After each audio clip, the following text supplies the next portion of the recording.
Hey everyone, how's it going?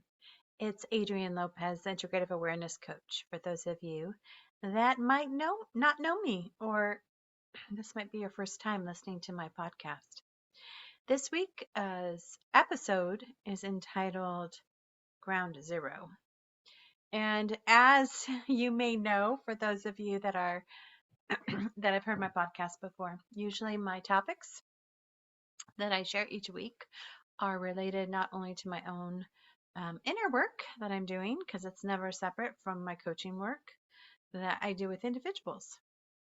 So, this topic, Ground Zero, is directly related to my own internal processes, growth, development, and I share these episodes each week um, because as someone who's energetically sensitive, you might as well be energetically sensitive to normalize this level of understanding and experience so it's not kept silenced or unrecognized a um, as a valid um, epistemology or ontological perspective about how it is living when you're extra sensitive to the energies around us that are on so many different levels. So, this topic, Ground Zero, has come up because that's what it feels like to me right now. It feels like um, all of this internal growth and the shadow work um, that I've been doing is not just individual because we're all connected in a larger collective or community. And part of this work is realizing the importance of community and our place in it. And so today, that's kind of what I want to talk to you about in regards to reclaiming a safe, secure sense of self and what that means, and why many empaths never had the opportunity to do that. And um,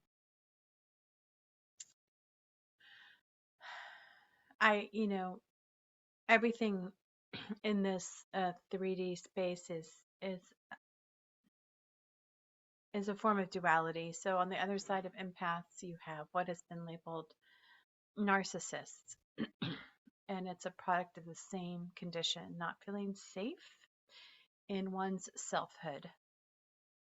And part of healing is when you're coming back to a sense of security, um, in a sense of authentic selfhood, not the shadow that we've been given, called the ego, um, is reclaiming your place in the human family.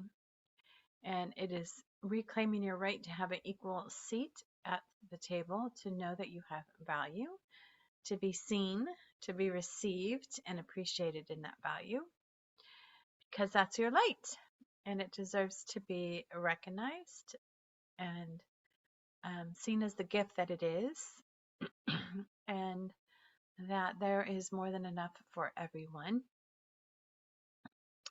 And so this really comes down to um,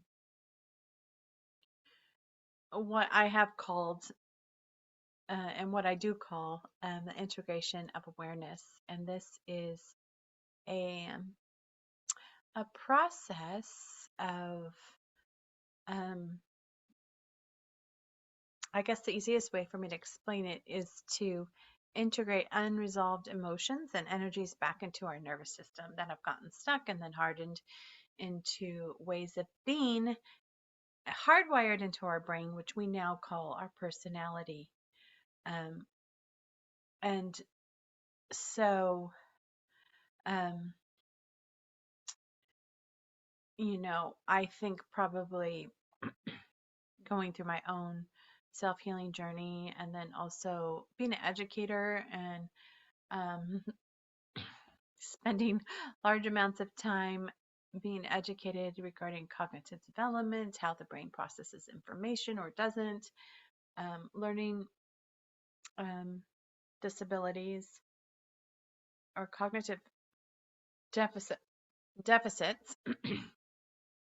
But like the brain is like a muscle, and we can train it or rewire it, as they found in studies regarding neuroplasticity and specifically in learning. I had the benefit of working for an educational company that was doing research with universities around the country and internationally, um, doing MRIs and looking at brain activity before a certain instructional treatment and then 6 weeks after, and verifying that there are new neural pathways being lit up in the brain through targeted practice regarding a specific, what they called a cognitive deficiency in how the brain processes information. And that affected their ability to read and do math, process any form of like representation on different levels.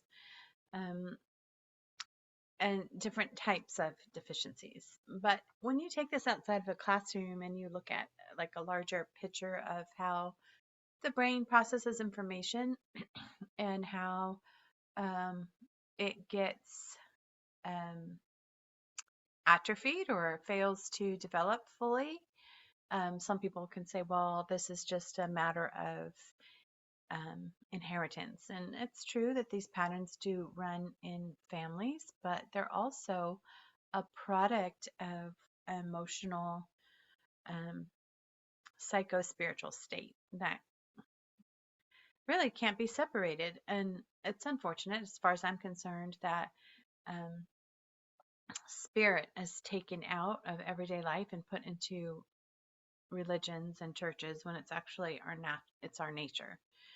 We are not purely physical bodies. We also have a life force, whatever you want to call this. It's the non-material aspect of who we are. Um, and if you're a purist, a materialist purist, you might say, well, it's a product of your material brain. But there are so many unexplainable um, aspects of our functioning that can't be reduced down to um, our material aspects, that quantum physics has shown us that what happens between that there's not a clear cut partition between um, the atomic and subatomic realities. Like where does the physical stop and the non-physical begin? When we look at that, everything that we can see in the material world is actually 99.9% empty space. So this is what I'm referring to, in that there's more at play than science can explain through material measurements.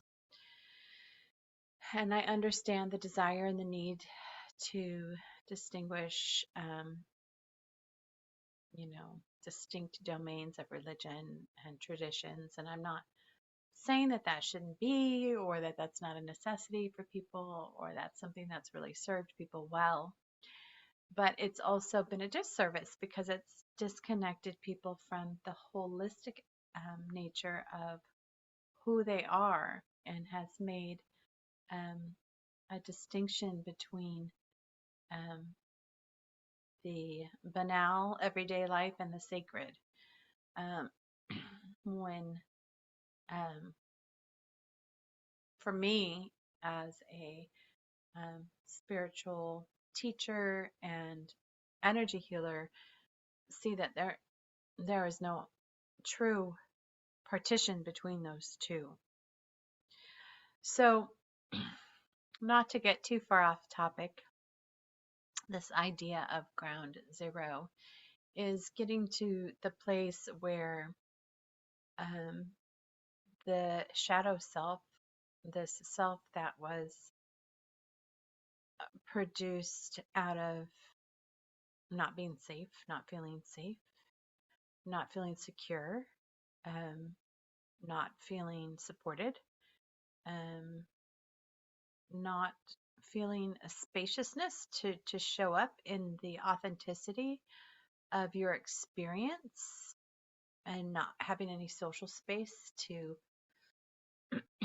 acknowledge that truth and to be held in the grief that naturally arises out of being alienated from one's truest experience in self, and then having it normalized, so much so that when you approach to someone to have a conversation, that um, that they get angry or defensive, or um, or can't imagine how their cognitive hard drive, we're born with everything that we need, this intelligence that is built into our body, most cases, unless there's a severe mutation. But then there's a huge impact of our environment around us, um, our ability to be nurtured, our ability to be seen and heard and loved and appreciated and allowed to be in our experience without it having to mean something to another, about their self-worth or their authority or their view of the world. And this is where the ego battle comes in. So, as a student of philosophy and um, world traditions, um, Sufism, Advaita, Vedanta, or non-dualism, yoga, meditation, Vipassana meditation, over the last 20 years. And then my work also as an NVC practitioner, which is a skill-based practice of nonviolent communication, where individual and group needs are um, the foundation of communication itself. And then my practice as a mindfulness-based educator, bringing that into schools and districts with students and teachers and parents. And through my own healing journey through trauma, and my work as an educator in the classroom, seeing firsthand and witnessing how students can become emotionally and cognitively blocked in their development and their learning processes and their ability to access their fullest potential. So, all of this has kind of accumulated to the work that I do now, and I wanted to share it with you today, because I think it's so essential to being fully self-expressed in your lifetime and feeling empowered and feeling free to create and have the life and the level of love in relationships that you truly deserve.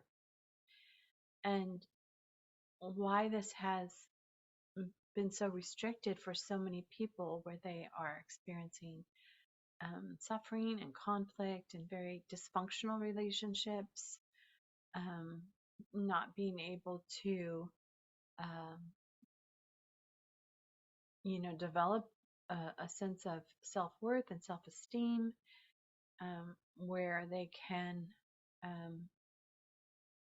create equal partnerships where their needs matter, and as well as other people's needs. There's like a reciprocity that is key, and that they didn't ever learn the skills, because they just weren't available for people. Didn't even know that um, that version of reality existed.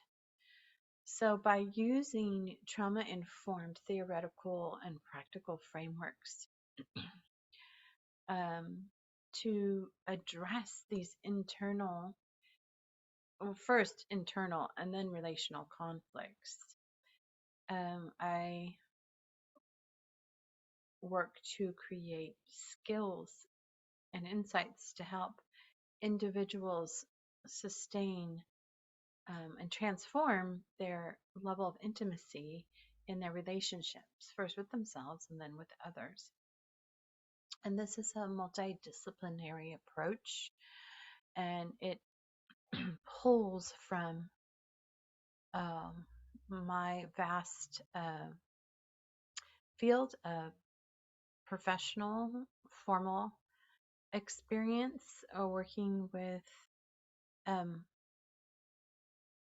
people in regards to opening up their cognitive access through um, somatic experience, because when you look at the way people learn, um, some people can learn auditorily, others have to practice it. What I'm saying, it's embodied. Learning is embodied, and so all that programming, uh, that emotional, psycho-spiritual programming that we all receive growing up, that is often incomplete or ill-informed or missing essential factors like security and safety and collaboration, um, that often becomes reactive. So when we look at the system of fight, flight, or freeze, um, the fight or flight is reactive side of our brain, and um, the freeze is the part that shuts down in our brain. And so I'm looking at how our evolutionary um, systems of survival actually are creating our responses in our body, which are creating this, are impacting and actually creating the stories that we have about who we are. And so, if I can offer um, people the tools to start recognizing their cognitive patterns as an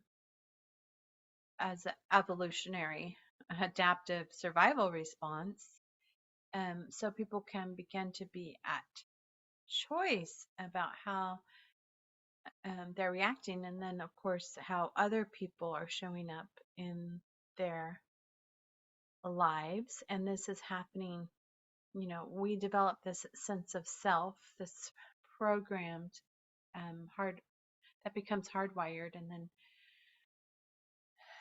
becomes a level of inflexibility to some degree. For it's all on a range, some more than others. But trauma, as I've defined before on other occasions, for me is anytime that we are pulled out of our own presence.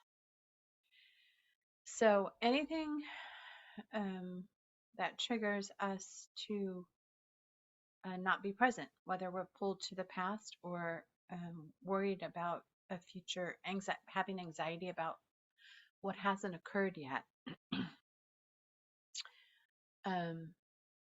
And this is a response of our nervous system trying to create control over things it has no control over in actuality.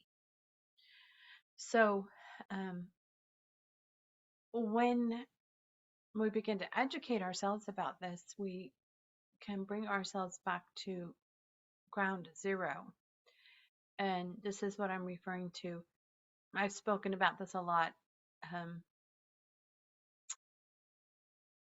and it's spoken about in lots of traditions to the 0 point, which is the Fool card in the tarot. It's the child in Christianity, the Christ child to become as a child to enter the kingdom of heaven, um, to in Buddhism, the beginner's mind. And this is all referring to a state of consciousness where we are in the present moment. And we forget, I shouldn't say we forget, we no longer let our experience be determined by our biological programming that has become an automated system of reaction, fight, flight, or freeze. And that takes us out of the present moment, which just empowers us. And for many, constructs the story of the victim or the villain or the hero. Um, when our humanity is so much more expansive than those roles determined by our survival functioning in our brain. So this is, as you can imagine, no small path. And much of our trauma is produced through interpersonal relationships, and our neurobiology is produced through interpersonal relationships, how we attach. If you've studied attachment theory or know about secure attachment. So, for example, as children in our infinite wisdom, we depend on our caregivers, our parent, um, to regulate our own nervous system. But if we have a caregiver who's unregulated, not present because they never develop their own secure functioning or ability to create their own internal sourcing of security, then we also will mirror that um, that same insecure attachment. And it's not like a choice. It just, and that's what consciousness does. It mirrors what it sees. As children, we are just downloading tons and tons of information, and we don't have the ability to, um, at that young, tender age, we don't have discernment. We're simply downloading versions of ways of being that are around us. And it's not till we become fully, our prefrontal cortex can come fully online that we are able to go back and rewire our brain intentionally. So, because complex trauma, as I mentioned, happens in um, in interpersonal relationships, its recovery is also grounded in interpersonal neurobiology, in integrating a coherent blend of energy, life energy that was not able to run its course or to be fully integrated into um, the context of the logical mind, and then also not only what we call the ego, but our observer awareness, that part of our brain that can observe without judging or creating moralistic judgments of people, right, wrong, good, or bad, but just noticing behaviors, noticing what's unfolding in the present moment, and creating the container to hold in compassion, as Dr. Marsha Rosenberg, the founder of nonviolent communication, said, that every human action is in service of a human need, whether that's conscious or not. Most often it is not conscious unless a client or individual has done intentional work to shift a reactive or a shutdown pattern to a receptive, secure, functioning one. And so um, this work can be done independently, um, but it also helps to have a mentor or someone who has covered the territory, um, has made the journey prior, and can offer feedback and input into the whole process and um, the pitfalls and how you can get stopped along the side of the road for weeks or months or years. And so, really, it seems to me, just through my own personal um, experience of the energy right now, um, and I want to say, in some regards to this entire year, for me personally, I've been clearing out my individual unconscious waters. And when I say waters, I'm talking about life energy, because it is like a stream of energy, which can be metaphorically related to our emotional waters, which are our primal life force.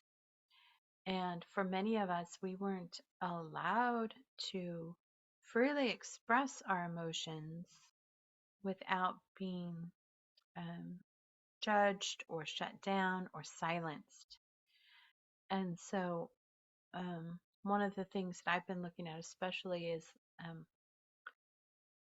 in families specifically, how pain is silenced, like there's no space for it, because um,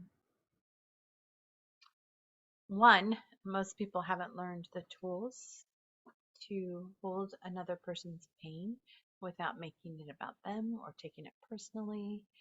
Um, and so, excuse me, I'm still getting over my cold. That's why I have this nice warm neck wrap on and my hot tea. So forgive me if I cough now and then. But and so this is this process of reclaiming the seat at the table of the collective community is about reclaiming your relationship to self. And trauma creates a disconnection of self. It creates um, not really having never being able to develop a strong sense of self. So um, it's really difficult to start reprogramming something that you um, never got to fully develop. And so that's another experience um, that can be very tricky in this process um, to traverse. And um, and then there's, so that it's like every time I'm doing the work or you're doing the work and you're clearing the shadows of these life unwitnessed, it gets pushed down not only in our own personal consciousness, but the collective consciousness. And then you multiply that by how many people do we have on the planet right now? 7 billion, or is it 8 billion now? And those unconscious waters are invisible, are still influencing our day-to-day life because they haven't gone away, because they haven't been processed, they haven't been witnessed, and they haven't been seen. And as I've often said, is life will not be denied. It's going to be felt. It's going to be the effects of it are going to be seen and experienced, um, whether we like it or not, whether we're conscious of it or not. And this can come up in lots limitless ways, because consciousness is um, massively, um, infinitely creative. And so either we can do this work intentionally or in, unintentionally. Um, but what I'm saying is that all this year specifically, I have been called to be clearing out my personal unconscious waters, which is directly related to all the intergenerational trauma I inherited. And um, it definitely affects the collective. There's no individual that's not part of the collective. There's no unconscious energy that was put there independently of the collective. That's what I'm saying. So, so this ground zero energy is, first of all, um, I guess for me, just the depth of the realization of what I've been doing